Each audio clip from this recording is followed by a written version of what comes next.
उत्तर प्रदेशात मुख्यमंत्री योगी आदित्यनाथ यांनी गुन्हेगारांना अद्दड घडवण्यासाठी बुलडोजर पॅटर्न सुरू केला होता।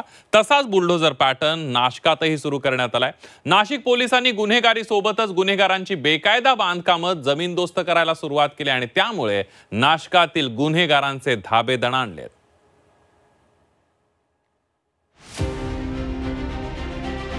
नाशिकमध्ये बुलडोजर पॅटर्न, दादागिरी सोबत बेकायदा बांधकामही जमीनदोस्त। नाशिकातल्या गुन्हेगारांमध्ये यूपी पॅटर्नचा धसका।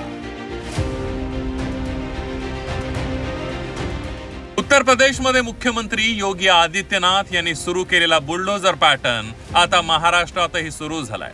नाशिक पोलिसांनी सुरू केलेल्या या बुलडोजर पॅटर्नमुळे नाशिकातील गुन्हेगारांचे धाबे दणाणले।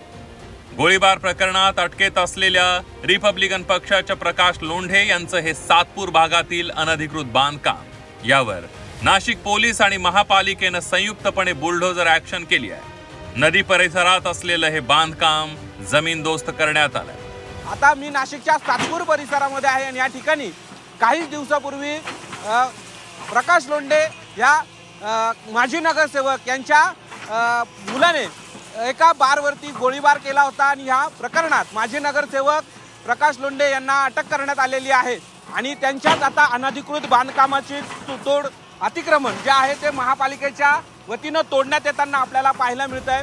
गुन्हेगारी नियंत्रित करण्यासाठी आता मुख्यमंत्री देवेंद्र फडणवीस यांनी कंबर कसली आहे। पोलीस आयुक्तांना पूर्णपणे मोकळीक देत गुन्हेगारांचा नायनाट करण्याचे आदेश देण्यात आले।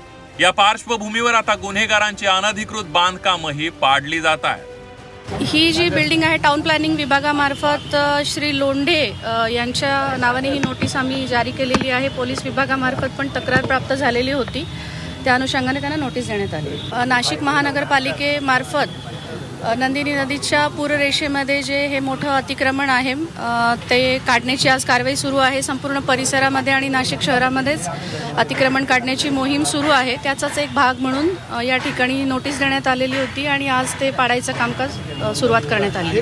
गोळीबार प्रकरणात अटकेत असलेल्या प्रकाश लोंढेच्या अनधिकृत इमारतीवर बुलडोजर ऍक्शन घेण्यात आली आहे। लवकरच लोंढेच्या दुसऱ्या एका अनधिकृत बिल्डिंगवर बुलडोजर चालवणार असल्याचे संकेत पोलीस उपायुक्त किशोर काळे यांनी दिले। सातपूरमध्ये जो गोळीबाराचा प्रकार झाला होता आणि त्याच्यामध्ये प्रकाश लोंढे आणि त्यांच्या गँगच्या विरुद्ध जी काही कारवाई करण्यात आलेली आहे त्याचाच पुढचा भाग म्हणून त्यांनी जी अनधिकृत इमारत या ठिकाणी उभा केलेली होती त्याच्या संदर्भामध्ये पोलीस विभागाच्या विनंतीवरून महापालिकेने त्या ठिकाणी कारवाई केलेली आहे। या संदर्भामध्ये मॅडमनी पण जसं सांगितलं की अजून एक बिल्डिंग आहे त्या संदर्भात देखील पत्रव्यवहार करण्यात आलेला आहे आणि त्याची देखील पुढची कायदेशीर कारवाई केली जाईल आणि यापुढील कालावधीत देखील अशा पद्धतीनं ज्या ज्या गोष्टी अनधिकृत झालेल्या असतील त्याचा देखील त्या ठिकाणी मागोवा घेऊन तपासामध्ये जे जे निष्पन्न होईल त्याच्या आधारावरती पुढे देखील कारवाई केली जाईल। नाशिकमध्ये वाढलेली गुन्हेगारी मोडीत काढण्याचा इरादा पक्का करून नाशिक पोलीस मैदानात उतरले। त्यात पोलिसांना मुख्यमंत्री देवेंद्र फडणवीस यांनी मोकळीक दिल्यानं या कारवाईला वेग आलाय।